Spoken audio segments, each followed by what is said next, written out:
Bonjour à tous et à toutes, bienvenue dans cette série de rencontres avec des gens passionnés, créatifs et audacieux comme mon invité Sébastien Berthaud, danseur à l'Opéra de Paris, mais aussi chorégraphe, avec un œil très avisé sur la mode si on considère et on observe les grands couturiers avec lesquels il a travaillé. Plus tard vont nous rejoindre Delphine Pinaza, directrice du Centre national du costume de scène, et Philippe Mozette, journaliste, auteur et commissaire de l'exposition Couturier de la danse. Merci Sébastien d'avoir accepté l'invitation. Merci à vous. Merci, je suis extrêmement honoré de faire partie de cette série de conférences. Je présume que pour un danseur, le confinement et quelqu'un qui vit sur la scène, ça doit être un moment assez terrible de se retrouver éloigné pendant aussi longtemps de l'endroit où l'on vit finalement. Complètement, c'est absolument inédit.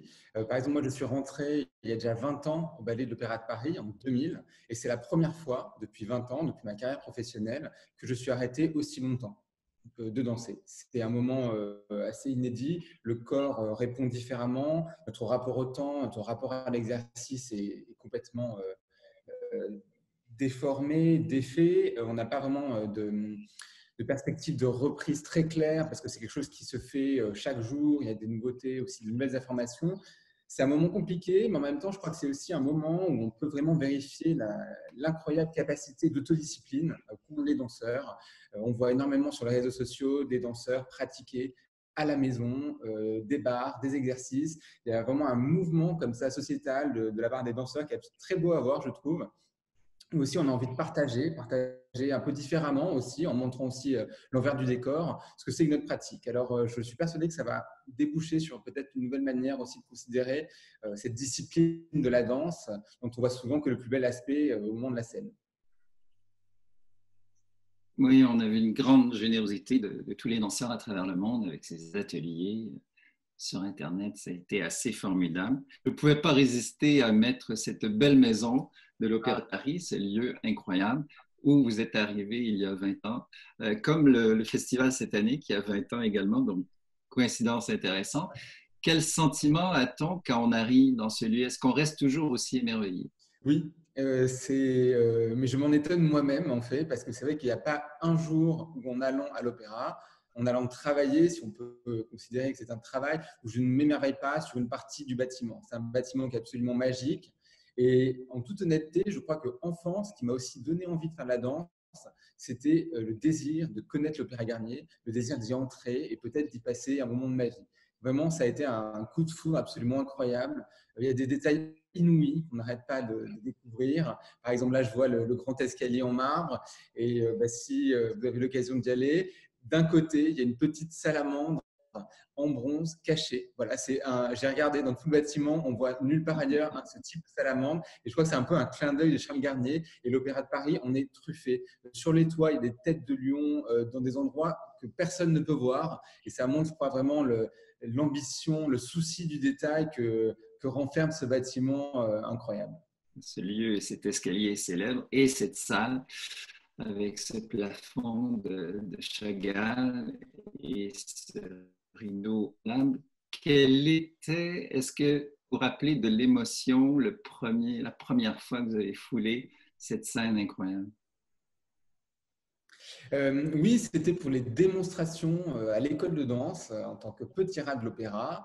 J'étais déjà voilà, dans cette histoire-là. Ma première émotion, c'est en tant que spectateur. Voilà, moi, je viens de la ville de Bordeaux et nous avions une professeure de danse qui avait affrété un car pour emmener tous ses élèves à l'Opéra de Paris. Nous avons fait l'aller-retour dans la journée, dans la nuit pour aller voir un spectacle. Et d'ailleurs, je crois que dans tous les parcours de danse, de chorégraphes et même peut-être plus généralement de créateurs, il y a toujours ces professeurs des écoles qui sont vraiment les premières portes d'entrée vers ces univers magnifiques qu'on ne connaît pas forcément. Moi, ma famille ne connaissait pas forcément l'univers de la danse ni de l'Opéra de Paris. Et donc, cette professeure nous avait communiqué sa passion, nous avait amené à l'opéra. Et je me souviens que ça a été un moment absolument inouï, magique.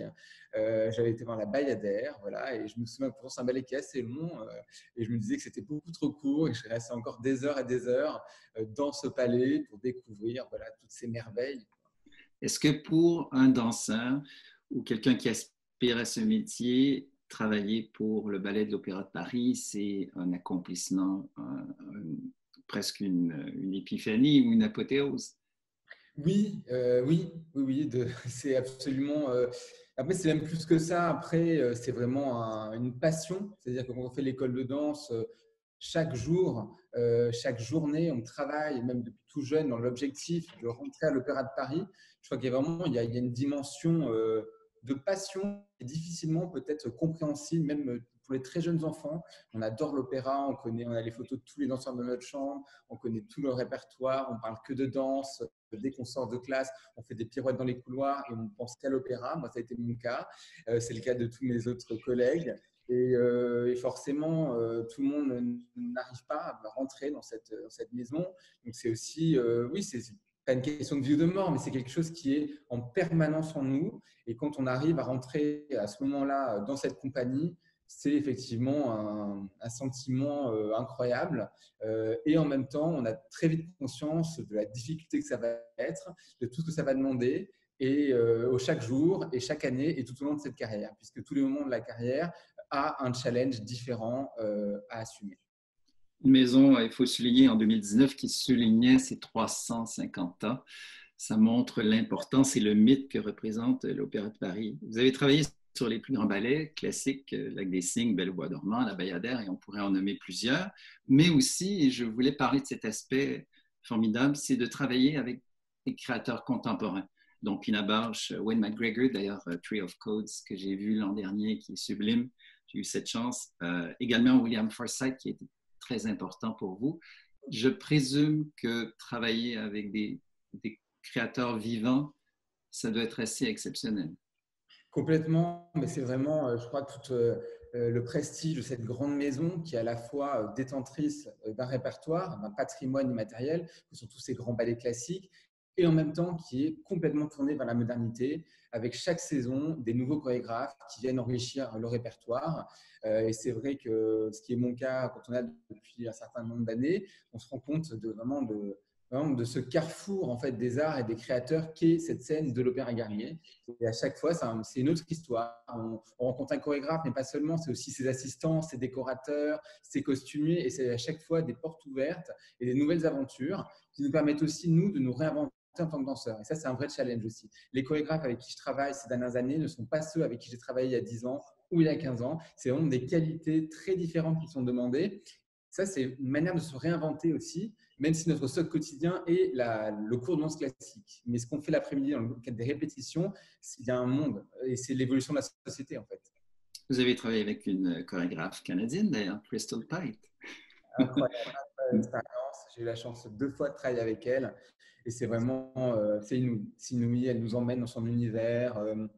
Avec une grande modernité dans l'approche aussi de travailler dans le studio, dans le rapport avec les danseurs. Et puis, bon, on est embarqué voilà, dans ces œuvres phénoménales. Oui, c'est toujours des moments très, très forts. Et je crois que le public a beaucoup aimé. C'était des présentations qui ont eu un grand succès. La chorégraphie, cette envie de chorégraphier vous-même est arrivée. En fait, vous aviez cette envie très jeune. J'étais heureux de le lire. En fait, c'était presque instinctif, je présume, à l'âge de 12 et 13 ans, mais elle s'est développée de façon plus affirmée. Est-ce que c'est arrivé grâce à Benjamin Millepied, d'une certaine façon, qui a été l'un des directeurs de l'Opéra de Paris? Oui, alors c'est vrai que moi j'ai un profil un peu particulier, c'est que je suis danseur et depuis ma formation, depuis jeune élève, j'ai toujours eu un désir de chorégraphier. Voilà, ça a été assez naturel. Avant l'école de l'opéra, j'ai fait le Conservatoire national supérieur de musique et de danse de Paris, où on avait dans cette formation, qui a un aspect peut-être un peu plus contemporain, des ateliers déjà de création avec Christine Gérard, une fois par semaine, et on avait 1 minute de chorégraphie à faire par semaine. Et ça, c'était avant l'école de danse de l'opéra. Donc, c'est vrai que j'ai toujours eu l'habitude en fait, de réfléchir à cet aspect-là. On avait aussi des events inspirés des events de Merce Cunningham, qui étaient une fois par trimestre, où chaque élève présentait un travail de manière complètement libre. Et c'était voilà, un moment que j'aimais beaucoup.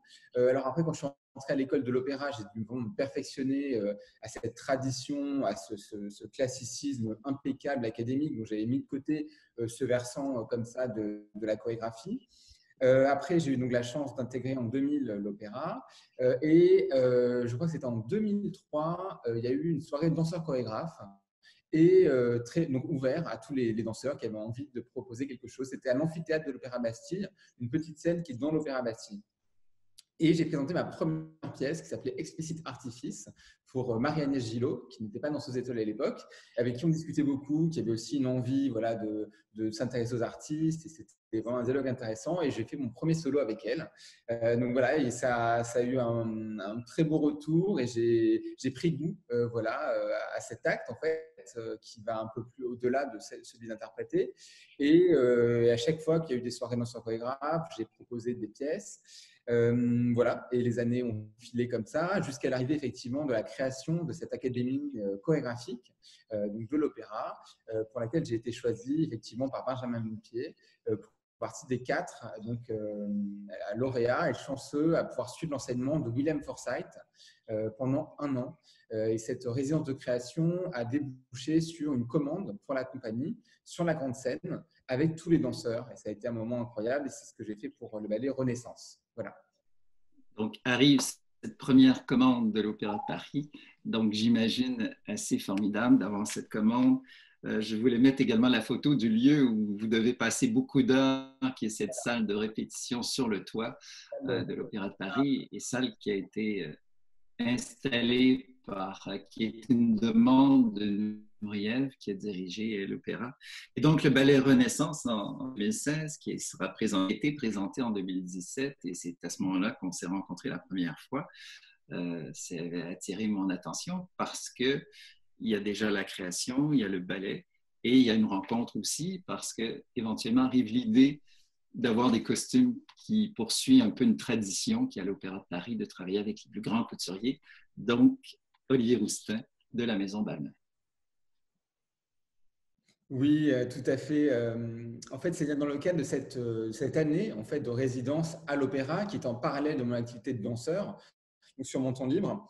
William Forsythe nous a encouragés à choisir, c'est-à-dire à choisir un projet, à développer un projet personnel.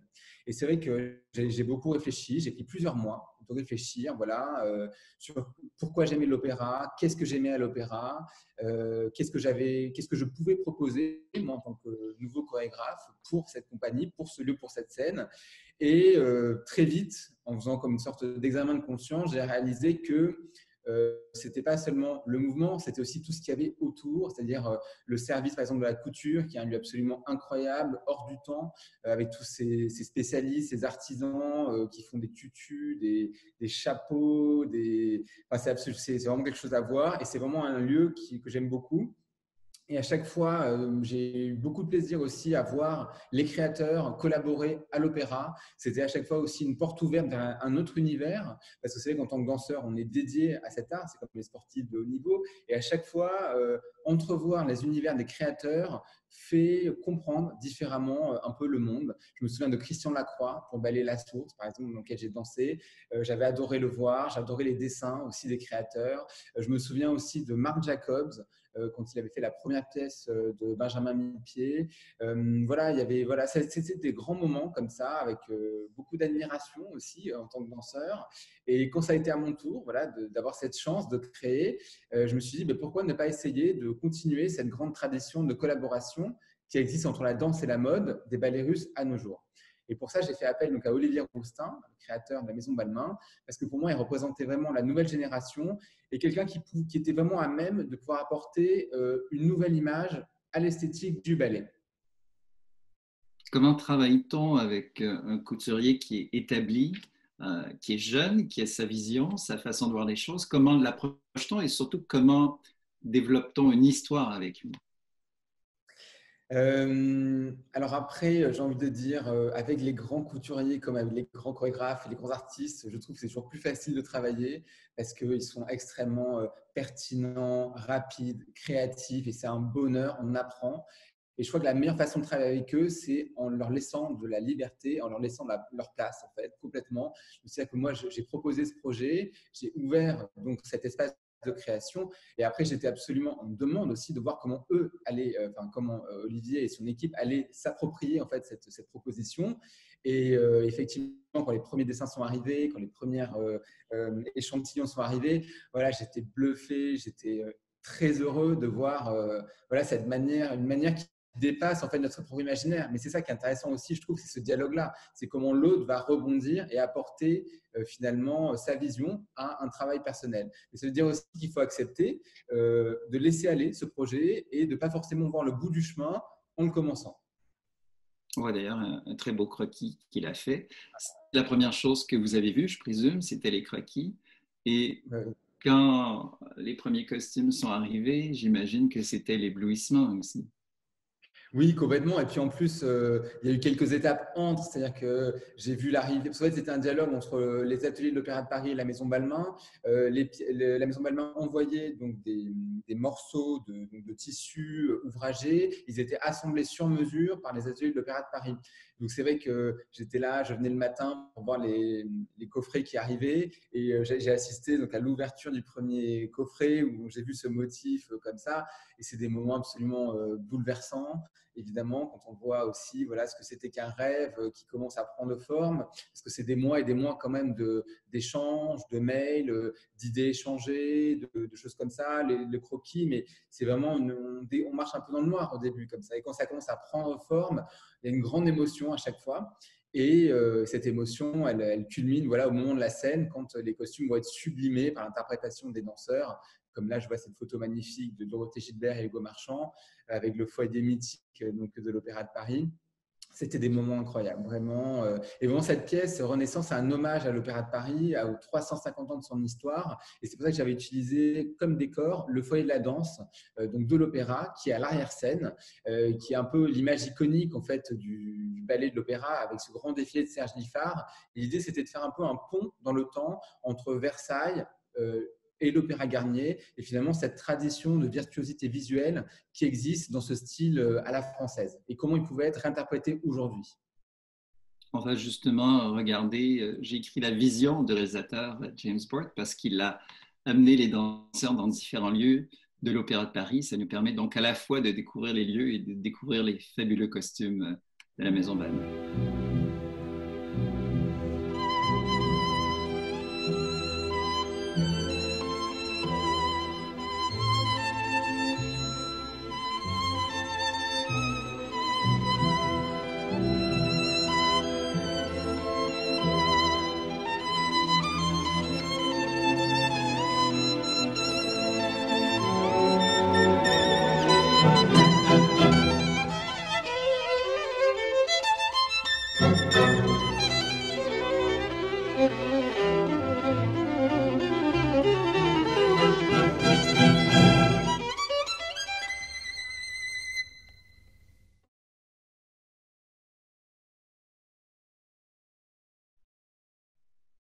C'est toujours très émouvant de revoir ces images.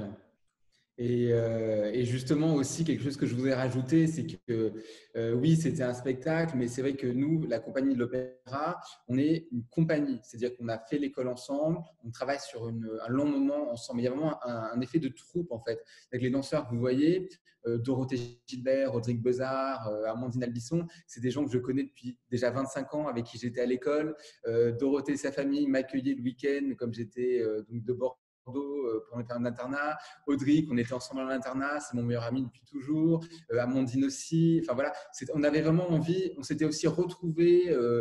Voilà, avec ce recul, on s'est connus donc à l'entrée de l'opéra, on est rentrés ensemble, on a beaucoup dansé ensemble, on avait envie de créer ensemble. Et ça a été aussi un moment aussi très fort pour nous à ce titre, parce que c'était aussi plus que juste une histoire d'art, c'était une histoire aussi de génération, quelque chose de très personnel. Et on était voilà, très, très heureux de défendre ce projet comme ça, et surtout sur cette scène. Les vestes qui sont avec des broderies exceptionnelles, est-ce que Olivier Rousteing a expliqué l'inspiration? Est-ce que ça fait référence au bâtiment lui-même de l'Opéra Garnier? Complètement, complètement. C'est inspiré à la fois de la virtuosité visuelle de l'Opéra Garnier, la tradition de la danse française initiée à Versailles avec Louis XIV, ce grand style français.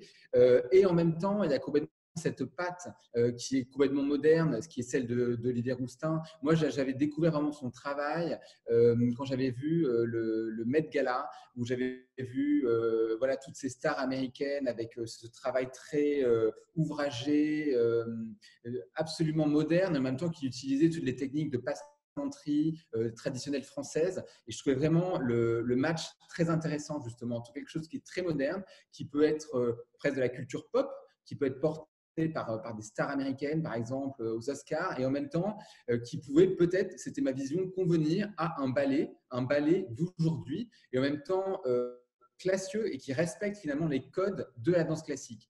Et aussi, je crois que c'est ce qui a participé un peu à l'emballement qu'il y a eu autour de la création. Je crois qu'on était assez très attendus parce qu'on avait cette image en fait d'Olivier Rousteing qui habille toutes les stars de la terre entière. Et on se disait, mais comment vont-ils s'approprier les codes de cette grande tradition de l'Opéra de Paris qui ne pardonne rien et qui est si impeccable.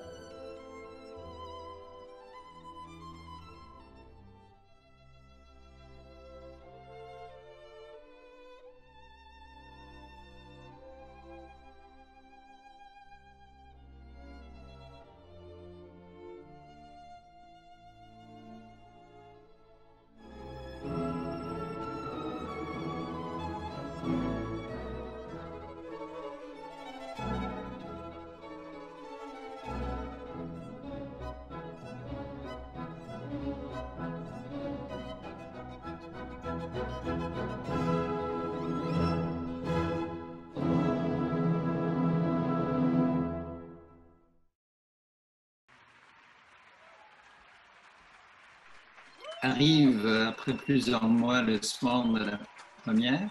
Comment se sent-on quand on voit les danseurs sur la scène? D'ailleurs, il y avait 16 danseurs, donc 4 étoiles, ce qui est un ensemble assez formidable. Quel est le sentiment? Est-ce qu'on arrive à voir le spectacle quand on est assis dans la salle? Alors, le soir de la première, c'est terminé pour le chorégraphe. L'aventure est terminée. Il faut accepter en fait de laisser partir ce projet-là. La pièce va être regardée, commentée, éventuellement applaudie, mais quelque part, on n'a plus de prise en fait sur ce qui va se passer. Les éclairages sont faits, des répétiteurs vont encadrer les danseurs, ils vont prendre un cours, mais le chorégraphe, on n'aura plus le temps de changer quoi que ce soit. Il faut faire un travail de lâcher prise aussi et accepter que voilà, ce travail a été sur c'est un an de travail et qu'à ce moment-là, on va redevenir spectateur. Et si on a envie de faire mieux, ce sera pour une prochaine fois. Voilà. Après, c'est vrai que vous aviez mentionné l'incroyable distribution. Et ça, c'est vrai qu'Aurélie Dupont nous avait donné carte blanche sur le choix des danseurs dans le cadre de cette chorégraphie. Et donc, voilà, j'ai demandé à mes amis, danseurs étoiles, ils ont tous accepté. Et j'avais vraiment envie de faire le meilleur spectacle possible, dans les meilleures conditions. Et c'est vrai que c'était assez incroyable de les avoir et qu'ils aient joué le jeu aussi. Et je crois qu'ils ont eu aussi plaisir à se rencontrer. Il y avait aussi une émulation, un challenge entre étoiles aussi sur le plateau, ce qui n'est peut-être pas si courant parce que c'est vrai qu'un couple de sœurs étoiles, le couple du lac des Cygnes, ils sont deux, voilà. Et là, voilà, il y avait cette pléthore de danseurs étoiles et ça allait aussi avec le thème, voilà, de cette opulence aussi. Et voilà, et ça a été aussi un des grands moments de cette première avec l'arrivée absolument dans la salle, voilà, de Céline Dion à la première. Vous pouvez, je crois, facilement imaginer l'émotion qu'un jeune chorégraphe peut ressentir quand il reçoit voilà, la visite et les mots d'une artiste comme Céline Dion. Voilà, ça a été un moment absolument bouleversant. Ce qu'elle m'a dit ce soir-là, voilà, je le garde précieusement et ça m'aide tous les jours et je pense pour très longtemps. Ça a été un moment fou. Elle était en concert à Paris et elle a fait un détour sur son jour de repos pour venir voir le travail d'Olivier Rousteing et découvrir mon travail. Ça a été absolument incroyable. Voilà, après, j'ai une petite anecdote, donc je ne suis pas forcément très fier, mais c'est arrivé. Donc, le spectacle commence et je me suis dit, qu'est-ce que je fais? Je n'ai rien à faire dans la coulisse, je vais aller dans la salle en tant que spectateur. Donc, je vais dans la salle, le rideau était déjà baissé, on était en noir. Donc, je me suis assis à côté d'Olivier Rousteing et je me suis dit, bon, mais mon spectacle, ça va être la scène, mais ça va être aussi tout ce qui se passe dans la salle. Et j'avais hâte de voir les réactions des gens. Et ça, c'est très intéressant aussi. Il y avait parfois des moments où on a mis une super chorégraphie et finalement un tout petit détail où je sentais les gens et qui se regardaient, étaient émerveillés. Et ça, c'est un spectacle qui est passionnant pour un danseur. Et là, il y a quelqu'un qui est venu s'asseoir à côté de moi après le début du spectacle. Alors j'étais là, je ne voulais pas que les gens bougent parce que je voulais que tout le monde regarde la scène. Je regardais comme ça. Le spectacle se termine. Je dis, excusez-moi madame, je passe pour bien aller sur scène et aller saluer. Et arrivé sur scène, on me dit, mais est-ce que tu sais que tu viens d'enjamber Céline Dion dans la salle? En fait, j'étais tellement préoccupé par mon spectacle que je n'ai même pas vu pendant les 35 minutes du spectacle que j'étais assis à côté de Céline Dion, que j'admire et que j'adore. Voilà. Et bon, après, j'ai réparé la chose après en allant la rencontrer. Et ça a été incroyable quoi, de la voir. Elle a été voir les danseurs, elle les a félicités. Et cette générosité aussi qu'elle a eue, ce temps qu'elle nous a accordé, et nous, à jeunes artistes, c'était un moment incroyable. C'était la première fois qu'elle venait à l'Opéra Garnier. Et c'était fou. Et ça participait évidemment à ce moment incroyable du mois de juin. Et il faisait beau. On était vraiment très, très heureux. Et Renaissance reste pour moi un projet Elle incroyable. semble, c'est presque, on a l'impression presque d'une révélation pour elle face à la danse classique parce que maintenant elle s'entraîne beaucoup de façon classique d'ailleurs et je ne sais pas si c'est à la suite de cette présentation, mais je sais, vous m'aviez dit qu'elle était d'ailleurs revenue faire la visite après la tournée de l'opéra en entier et je ne sais pas si c'est à ce moment-là. Elle a fait la demande donc, de venir assister à une répétition, ce qui prouve aussi l'immense humilité d'un artiste aussi grand. Où elle s'est assise, elle a regardé toute une répétition, ensuite elle a visité l'opéra, donc j'étais là. Et bon, après, c'est quelqu'un qui est incroyable, c'est pas que la voix, c'est le corps, c'est l'esprit. Donc effectivement, elle a un travail de danse à un niveau évident sur scène pour tenir. Mais je crois aussi que quelque part, on se comprenait aussi entre la danse classique et une chanteuse de ce niveau-là, en termes de rigueur, voilà, tout ce que ça demande, quoi. Et c'est vrai que l'avoir découvrir l'Opéra Garnier, c'était aussi un spectacle et c'était un des beaux moments aussi, un des grands moments qu'aussi l'acte de création, je trouve, permet. Je parlais tout à l'heure de portes ouvertes à chaque fois et d'univers, et finalement cette collaboration avec un créateur aujourd'hui comme Olivier Roustin, mais amène aussi des gens qu'on n'a pas forcément l'habitude de croiser en tant qu'artiste, et amène aussi tout un public derrière, et aussi l'attention aussi de certains médias sur l'acte de la danse. Et je trouve que c'est une jolie manière de rendre hommage à la danse classique. Vous continuez le métier de danseur et vous aimez beaucoup les projets parce que 2 ans plus tard, là, c'est une nouvelle collaboration, un nouveau ballet pour l'Opéra de Rome. Et là aussi, c'est assez formidable parce que vous faites appel à nul autre que Maria Grazia Chiuri. Et ça, c'est vraiment formidable parce que c'est aussi c'est un grand talent de la mode et vous travaillez avec elle. Comment vous l'abordez et comment se fait cette rencontre avec cette grande créatrice? Alors, en fait, c'est des histoires qui sont longues. C'est-à-dire qu'en fait, le point de départ de cette création, de cette collaboration, c'est aussi un effet de ricochet comme ça. C'est-à-dire qu'en fait, William Forsythe m'a fait danser avec Eleonora Magnato dans ses ballets. Dans le ballet Pop-Art et aussi dans le ballet Approximate Sonata, pour laquelle il m'avait demandé aussi d'être son assistant chorégraphe sur cette pièce. Et dans le cadre de cette pièce à l'Opéra de Paris, où j'étais à la fois danseur et répétiteur, à sa demande, j'ai développé une sorte de dialogue avec Eleonora Bagnato, une grande danseuse étoile magnifique, mais que je ne connaissais pas plus que ça. Et je crois qu'on s'est rencontrés. Et William Forsythe, il y a quelque chose aussi, parle souvent de famille artistique, il y a des choses qui vont au-delà des mots, et on se reconnaît en fait aussi dans la manière de travailler, de manière un peu instinctive. Et je sais que Eleonora fait partie de cette famille artistique qui est aussi la mienne. Eleonora Bagnato a été nommée à la direction du ballet de l'Opéra de Rome, en parallèle de sa carrière de danseuse étoile. Et elle m'a proposé donc une création pour sa compagnie. Donc c'était absolument incroyable aussi. Moi, c'est vrai que je suis danseur et je fais tous ces projets-là sur mon temps libre à côté. Et donc c'était 1 an et demi avant la première, et on a donc décidé de commencer à dialoguer. On a réfléchi à un projet pour sa compagnie, et c'était encore une fois une carte blanche. L'idée, c'était qu'est-ce que toi, en tant que chorégraphe, tu peux apporter à cette compagnie du ballet de Rome.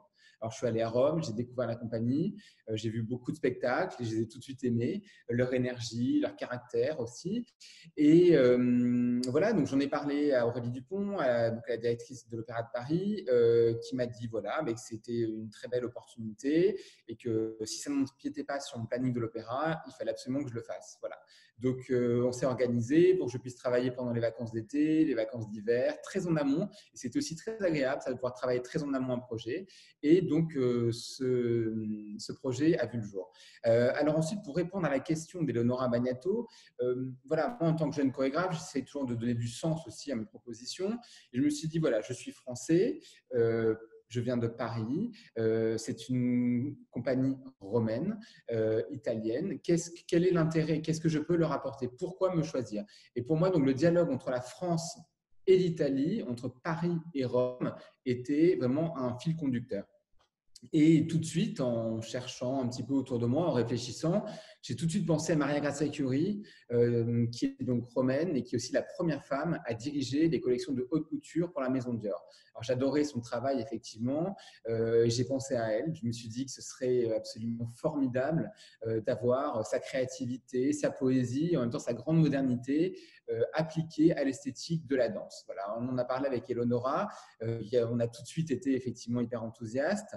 Et donc, j'ai, avec l'aval de l'Opéra de Rome, osé proposer cette idée à la Maison Dior, à Maria Grazia Chiuri, qui a répondu de manière positive. Voilà, et c'est parfois aussi simple que ça, et c'est absolument comme un conte de fées de pouvoir avoir la confiance de Maison, voilà, de ce talent, avec cet héritage qui représente tellement la France aussi.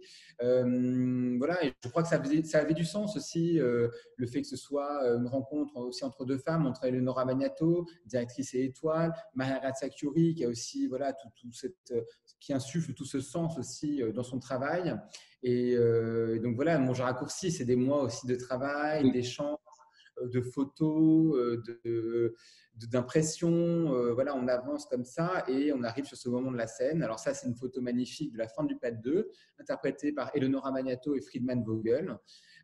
Voilà, alors on retrouve par exemple des thèmes qui sont chers à la Maison Dior, comme par exemple les fleurs, donc qui sont vraiment une espèce de thème très puissant dans l'imaginaire aussi de la maison, appliqué au travail de la danse classique. Parce que ça, c'était vraiment ce que j'avais à cœur et c'est une des conditions un petit peu de ce travail-là, c'est comment faire vivre au présent cette tradition. On Ça va, passe par les pointes, les collants, le tutu, une réinterprétation en fait du tutu. on va regarder un extrait qui va nous permettre d'apprécier et on reviendra justement sur toutes ces idées magnifiques.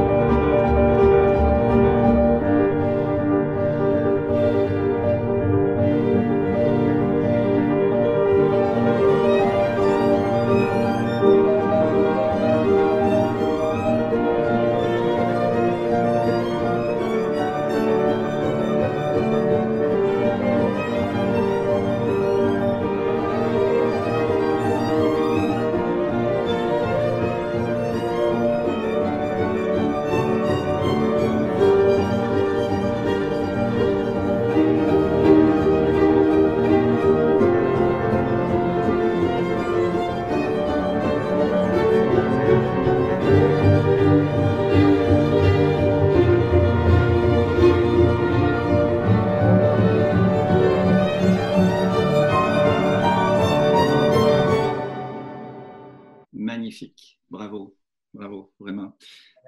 Les costumes, c'est incroyable, mais de grands danseurs aussi, c'est formidable et très beau de les voir. Avec une vraie identité, des artistes, des personnalités et vraiment des danseurs italiens. Je ne sais pas comment l'expliquer, mais ils ont vraiment une personnalité qui se ressent en scène, une détermination et c'était voilà, un très beau travail de groupe aussi avec Friedman Vogel, voilà, un grand danseur, un très beau danseur, un peu idéal aussi, qui était le partenaire qu'on voit au centre de Eleonora Magnato, incroyable artiste.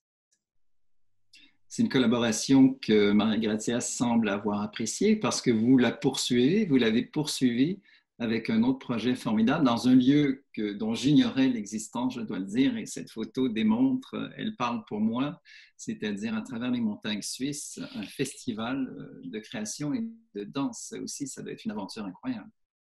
Oui, c'est absolument incroyable. C'est-à-dire que c'est le festival Origène. Ça, c'est la tour du col de Juillet. On est à 2200 mètres d'altitude dans la montagne suisse. Et c'est un metteur en scène, dramaturge, directeur de théâtre absolument incroyable qui s'appelle Giovanni Netzer qui mène ce festival inouï que moi non plus je ne connaissais pas et donc qui j'ai reçu une commande donc de création. Donc c'est vrai que j'étais très concentré donc à la fois sur toute ma saison de danseur et c'est un vrai challenge de mener les deux. Et donc nous avions fait Nuit Blanche à Rome. Et quand j'ai eu cette création dont j'en ai parlé à Maria Grazia Chiuri et la Maison Dior, donc de ce projet qu'on avait, qui était dans une toute autre veine. On était sur une musique électronique de John Hopkins. Le thème du festival, c'était l'utopie. Et donc, on était vraiment sur un travail sur la nature environnante, dans un lieu inouï. Donc, c'est complètement une autre esthétique. Et je crois que Maria Grazia Chiuri a beaucoup aimé le concept.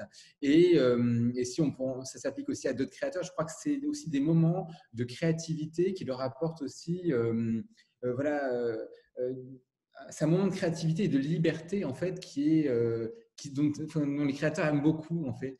Et donc voilà, on a créé ça très rapidement et c'est ça aussi que j'aime beaucoup avec la mode.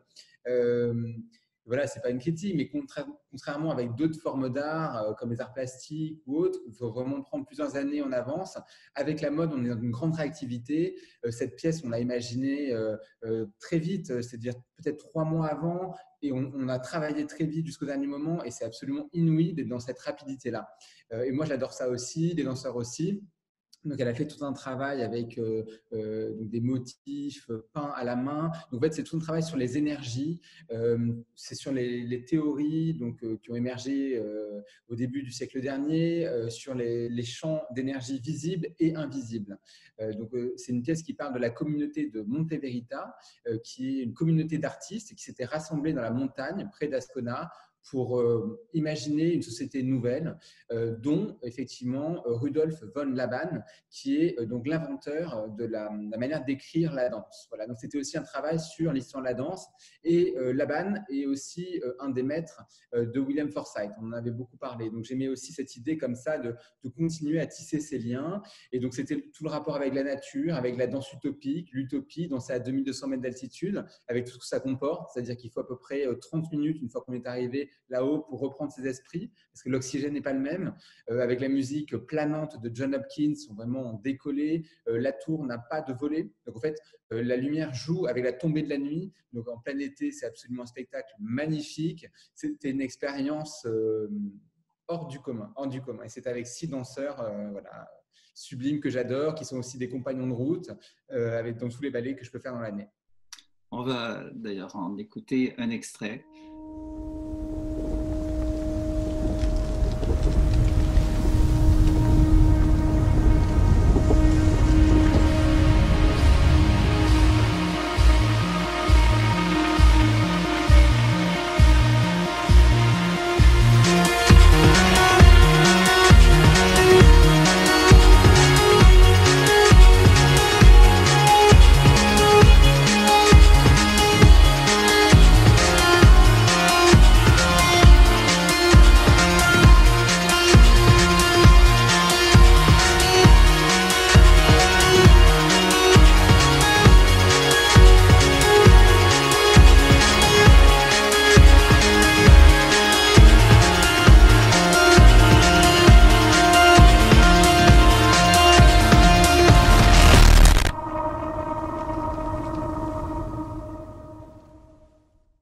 Magnifique qui est présenté dans ce lieu, ça doit être assez formidable.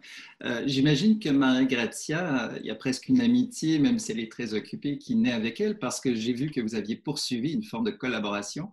La Maison Dior, sur le compte Instagram, il y avait des ateliers de danse que vous avez fait, qu'on peut retrouver en ce moment d'ailleurs.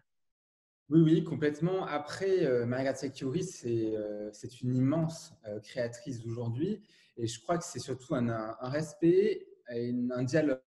Et ça, c'est vraiment ce point de rencontre comme ça, et c'est ce qui m'a beaucoup touché, qui m'encourage aussi, c'est voilà, d'avoir peut-être, j'espère, voilà, accédé à l'intérêt et au respect de personnalités comme Maria Grazia Chiuri. C'est vraiment quelque chose qui me touche beaucoup en tant qu'être humain aussi. Voilà. Et donc oui, on a continué. Par exemple, oui, ce moment-là de confinement, c'est un petit peu au moment où il y a un peu une perte des repères habituels, et l'idée, c'était aussi de donner aux gens une opportunité de bouger, de continuer à s'entraîner, à prendre soin de son corps à la maison. Donc c'est pour ça que j'ai demandé à Friedemann Vogel s'il accepterait, voilà, de réfléchir avec moi à un atelier tout niveau, un échauffement d'abord, une improvisation dirigée, inspirée de nos collaborations, à faire à la maison. Voilà, donc c'est quelque chose qu'on peut retrouver sur Internet.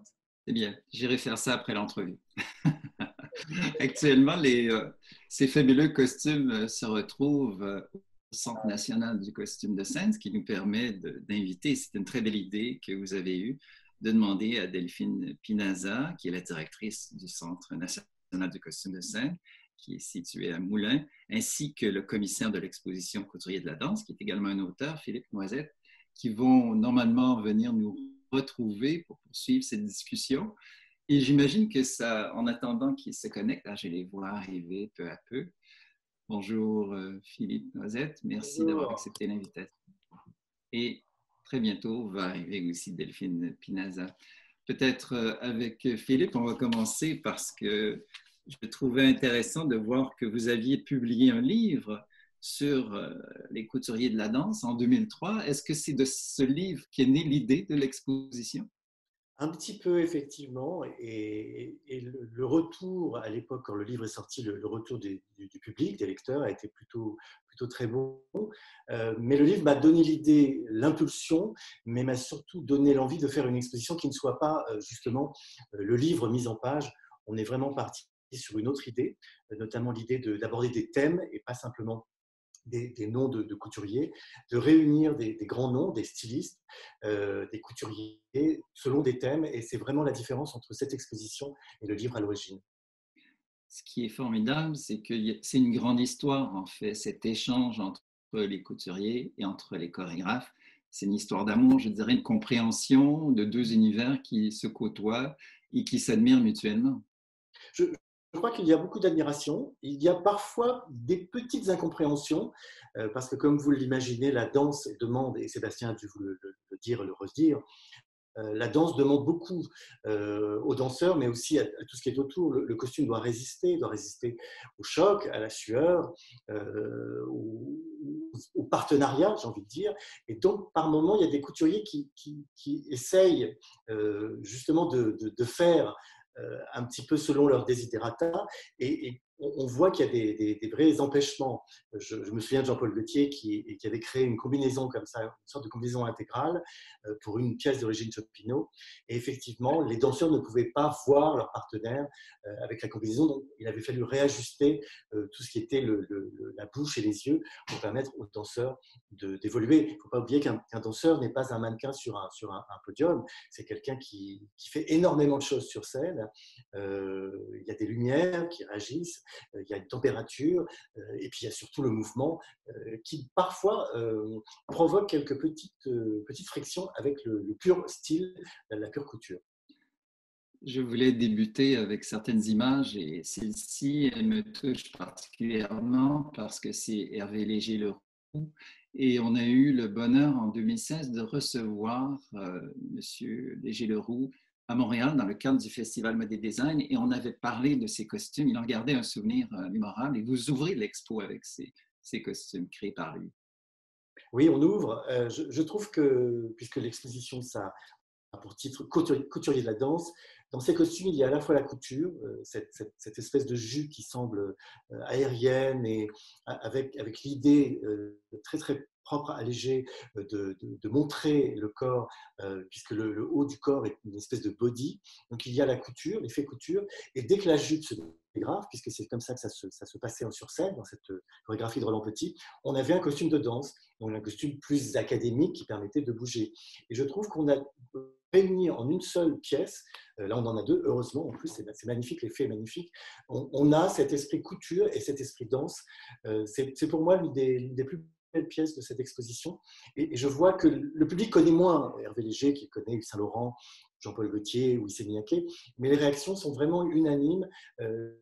Les gens redécouvrent cet artiste qui est une personnalité un peu rare dans le milieu de la mode, et je suis ravi que voilà, que ça soit le grand bal d'ouverture, le grand geste d'ouverture de cette Oui, exposition. ça me touche beaucoup et d'autant plus qu'il en avait parlé parce qu'il est venu quelques mois avant son décès au festival et il nous racontait cette histoire et j'ignorais même qu'il avait fait ces costumes ou du moins je n'avais jamais vu de photos et en voyant ce vêtement, la splendeur, c'était réellement un grand talent. Plusieurs thèmes sont abordés dans l'expo, entre autres réinventer les formes et on sait que les créateurs aiment bien jouer aussi sur cet aspect et là on voit un travail formidable d'un designer que j'aime beaucoup, Gareth Pugh, qui vit à Londres. Tout à fait, une création pour le Royal Ballet. La preuve qu'une maison de danse aussi académique que le Royal Ballet, on pourrait dire la même chose de l'Opéra de Paris, peut aller vers l'avant-garde. Garrett a répondu à une demande de Wayne McGregor, le chorégraphe anglais star. Je crois que Wayne McGregor avait imaginé ou avait proposé à Garrett de travailler dans l'esprit du Bauhaus. Le Bauhaus, c'est ce mouvement allemand très important qui réunit à la fois l'architecture, le design, mais aussi la création de costumes. Le Bauhaus, c'est aussi là que va naître ce ballet, le ballet triadique d'Oskar Schlemmer. Et donc, ce qui est intéressant, c'est que d'une certaine façon, Garrett réinvente son ballet triadique à lui avec les propositions de Wayne McGregor. Il joue aussi sur l'idée du tutu, puisque ce qu'on voit, c'est un juste au corps avec une espèce de fausse jupe pour l'une des créations. C'est intéressant parce que c'est un costume qui paraît indansable, mais par la magie des tissus actuels et le travail avec les danseurs en studio, on voit que ça peut provoquer des très belles alchimies sur scène.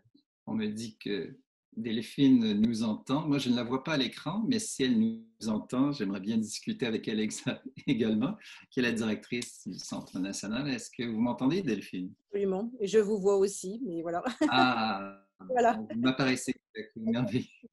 Désolée de ne pas avoir débuté avec vous, parce que le centre, c'était un lieu qu'on connaît peu au Canada et qui mérite vraiment d'être découvert, selon moi, qui a été créé en 2006.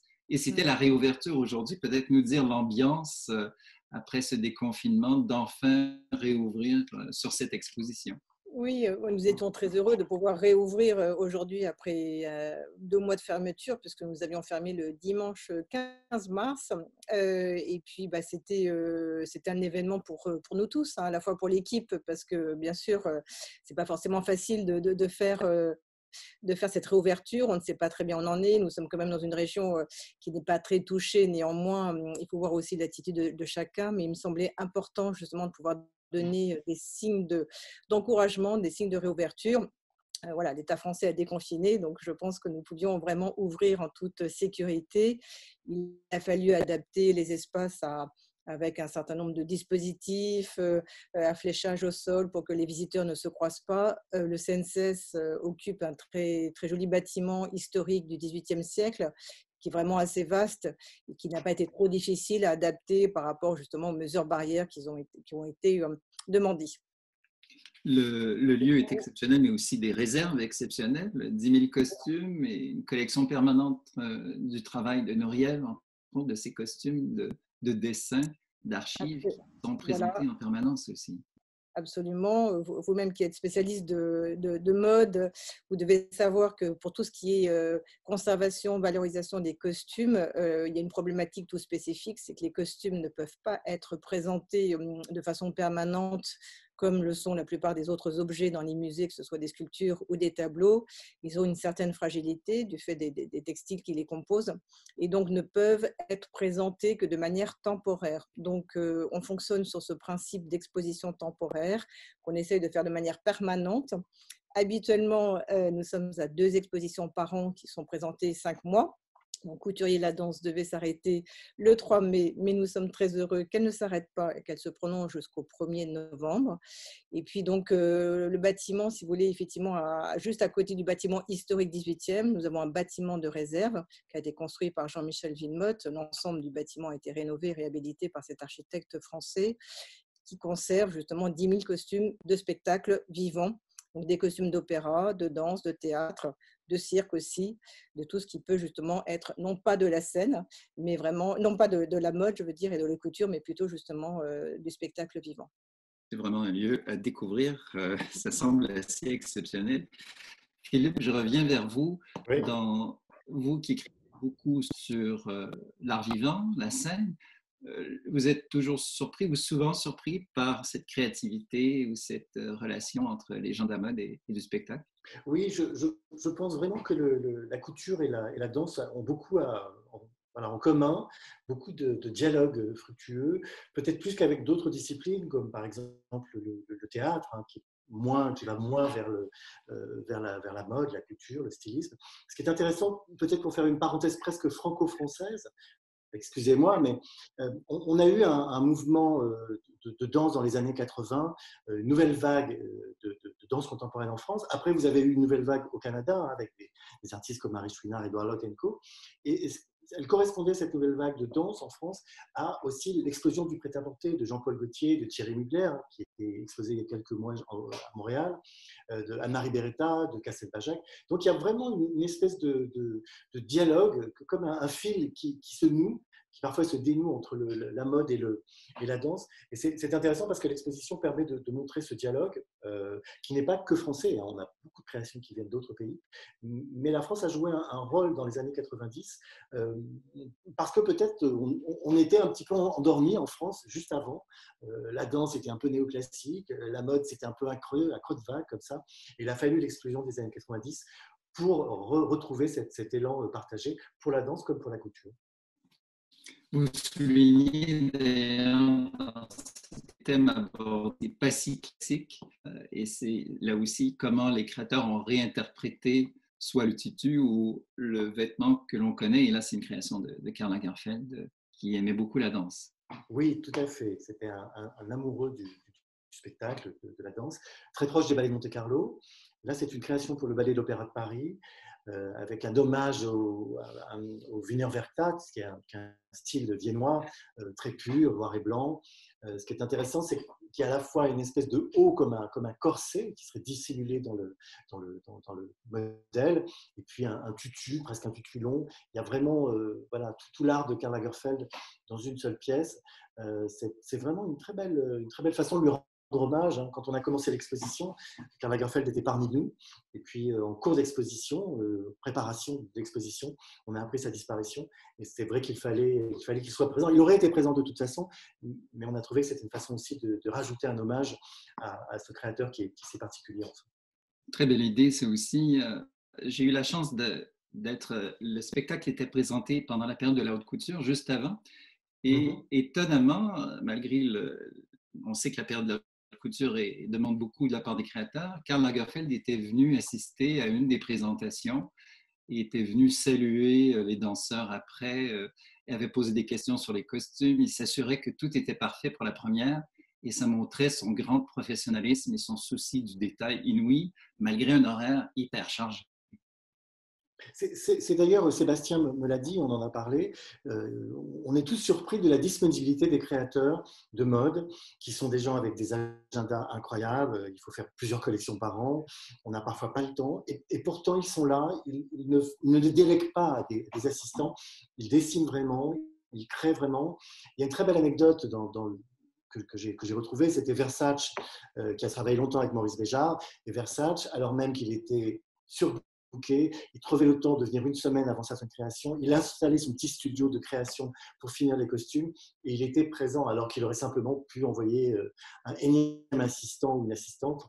Et à chaque fois, Sébastien me l'a dit aussi, hein, avec le travail notamment avec Olivier Roustin ou Maria Grazia-Curie, ces stylistes se jouent, prêtent au jeu et sont vraiment disponibles, ils sont vraiment là. C'est pas pour faire, c'est pas une danseuse justement de créer pour la danse, c'est un vrai travail, une vraie immersion, un vrai travail volontaire. On y croit et voilà, on travaille ensemble. Et ils apportent parfois de l'humour, comme on le voit ici avec Victor et Rolf, qui réinterprètent complètement le tutu, soit en version carrée ou carrément une partie arrachée du tutu. Oui, d'ailleurs, Delphine ne va pas me contredire. Le tutu qui est un petit peu arraché, je l'appelle le tutu souris. On a l'impression qu'il a été grignoté pas par un tireur de l'opéra, mais par une souris. Et c'est vrai, quand on regarde rapidement la photo, on se dit, mais il manque quelque chose. Et c'est vrai que l'humour de Victor et Rolf, ils font une mode très théâtrale, hein, vous la connaissez mieux que moi. Elle sied bien à la danse. Paradoxalement, ils n'ont fait qu'une pièce pour le National Ballet. Il n'y a pas eu d'autres demandes. Je pense qu'on les reverra sur scène, d'une certaine façon. J'espère. Delphine, je présume, Delphine, que vous aussi, il y a un émerveillement à chaque fois dans ces découvertes. Oui, et puis alors, bon, c'est vrai que notre président d'honneur est Christian Lacroix. Donc, de toute manière, ce sont deux mondes, même si dans nos collections et dans notre thématique d'exposition, voilà, on fait une différence entre le costume de scène et le vêtement de mode. Ce sont deux mondes proches. Et c'est vrai qu'on fait souvent des allers-retours aussi par rapport à ces univers et ces Et à l'ouverture, voilà, Christian Lacroix qui a accepté d'être justement le président de l'établissement, c'était justement aussi de marquer ce lien et ces similitudes entre cet univers. Très souvent, il me semble, pour ceux que je connaisse, les couturiers sont attirés de toute manière par cet univers de la scène. C'est une expérience unique. Très souvent, ils signent en leur nom, mais c'est un travail collectif, alors que peut-être un couturier qui travaille pour une maison de couture, bon, travaille avec un studio, travaille aussi pour une sorte de vision commerciale au beau sens du terme, alors qu'un spectacle est une autre expérience avec des ateliers qui sont aussi différents, où tout est possible à partir du moment où l'acteur ou le danseur peut porter justement le costume. On voit d'ailleurs un tutu de Christian Lacroix. Monsieur Lacroix semble être un couturier qui a très, très bien compris l'univers de la danse. Il a eu plusieurs collaborations avec l'Opéra de Paris, entre autres. Oui, une de ses premières, justement, celle-ci en termes de danse pour Les Anges Ternis en 1987, un ballet de Carole Armitage. Et je pense que c'est un univers qui lui parle tout particulièrement. Aujourd'hui, là, depuis plusieurs années, il se consacre justement au spectacle vivant. Il travaille aussi beaucoup pour l'opéra, la Comédie Française, et puis même dans toute l'Europe. Donc, c'est un univers et il se plaît souvent à dire que de toute manière, ses premiers dessins étaient des dessins de costumes, de spectacles, notamment d'opéra, et que c'est ensuite, voilà, les rencontres de la vie qui l'ont conduit dans la mode, mais sinon, son premier choix a été la scène. Philippe, peut-être nous dire quelques mots sur, il y a une section consacrée aux matières, et là on voit une création exceptionnelle de Iris Van Herpen, qui est une grande créatrice et qui innove constamment et qui fait une recherche formidable dans les matières, et on a un très bel exemple, étonnant pour la danse au premier regard.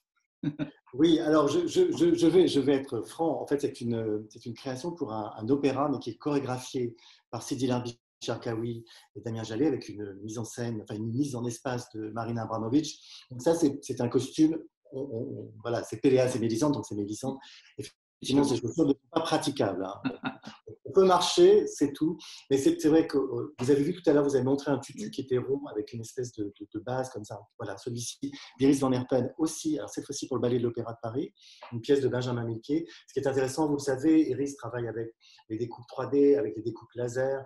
Donc, elle est dans la recherche permanente. Elle a été danseuse, elle a étudié la danse étant plus jeune. Elle connaît justement les demandes du corps, les demandes du corps du danseur ou de la danseuse. C'est pour moi l'une des créatrices les plus intéressantes de notre époque. Elle travaille aussi bien pour Björk que pour, que pour Sacha Valls, la chorégraphe. C'est passionnant. Cette partie consacrée aux matières nous permet de faire un saut dans le temps, de parler aussi bien de Coco Chanel, Gabrielle Chanel qui travaille le jersey pour une première fois pour un costume dans les années 1924, et Iris Van Herpen qui travaille sur des matières synthétiques comme celle-ci. Ça, c'est passionnant. Peut-être un dernier mot sur cette belle relation, parce que l'exposition s'appelle De Chanel à Versace, cette collaboration entre Maurice Béjart et Versace. Tout à fait. Peut-être je vais laisser Delphine parler de cette salle, parce que c'est la grande salle de Moulins. Elle est 8 mètres sous hauteur, très très large. Et donc on a pu recréer une sorte de podium rêvé. On a appelé cette salle le théâtre de la mode, mais je laisse Delphine en parler. Oui, simplement, effectivement, dans nos espaces, donc le CNCS, il faut absolument venir, bien sûr, le visiter. Et l'exposition, si vous voulez, se déploie sur 1500 mètres carrés. Donc, c'est vrai qu'on a facilement 120 costumes au minimum. Et dans le parcours, puisqu'on est dans un bâtiment historique, qui est une ancienne caserne militaire, donc qui servait à du logement pour les cavaliers au XVIIIe et XIXe siècle. Mais durant les travaux de réhabilitation, en fait, voilà, il y a eu des plafonds qui se sont effondrés et cette grande salle permet justement d'avoir une disposition finale. C'est la dernière salle que découvre le visiteur. C'est le grand final. Il y a des dimensions absolument gigantesques. On est presque sur un plateau de théâtre et il y a toujours comme ça un événement dans la scénographie. Cette exposition a été scénographiée par Marco Mencacci et qui a apporté justement beaucoup de poésie et de magie à cet univers, et c'est ce qu'on découvre dans cette dernière salle. Ce qui termine en beauté. Je vais laisser peut-être la dernière parole à Sébastien. Ça doit faire assez étrange, un sentiment étrange de retrouver ces vêtements qui ont été dans le mouvement dans un musée, sur une scène. Oui, ça a ça a été voilà aussi un dialogue assez incroyable, assez étonnant aussi pour des créations aussi nouvelles dans le temps, sachant que par exemple la création de Utopia, c'était au mois de juillet de l'année dernière. Donc voilà, c'est passé vraiment de la scène au musée. Mais je crois aussi qu'on se rend compte avec cette exposition à quel point les créateurs emmènent dans une actualité en fait l'art de la danse, à quel point ça s'écrit au présent. Et voilà, la tradition, ça c'est Philippe Moselle qui en parlait, cette tradition de collaboration entre la danse et la mode, finalement, elle tisse sa propre histoire en parallèle à l'histoire de la danse. Et je crois qu'avec une exposition comme celle-là, on arrive à en avoir une lisibilité voilà, de ce mouvement comme ça, qui est complètement vivant, en fait. On voit jusqu'aux dernières créations. Quoi. Donc, bon, merci beaucoup de mettre la danse comme ça en valeur, vous tous, à votre manière. Vraiment, merci. Vive l'art vivant et heureusement, vive le déconfinement. Merci de nous avoir fait rêver vraiment, Sébastien, Philippe, Delphine. Merci et on ira à Moulins voir ce musée qui semble formidable. Merci mille fois. Merci à vous. Merci.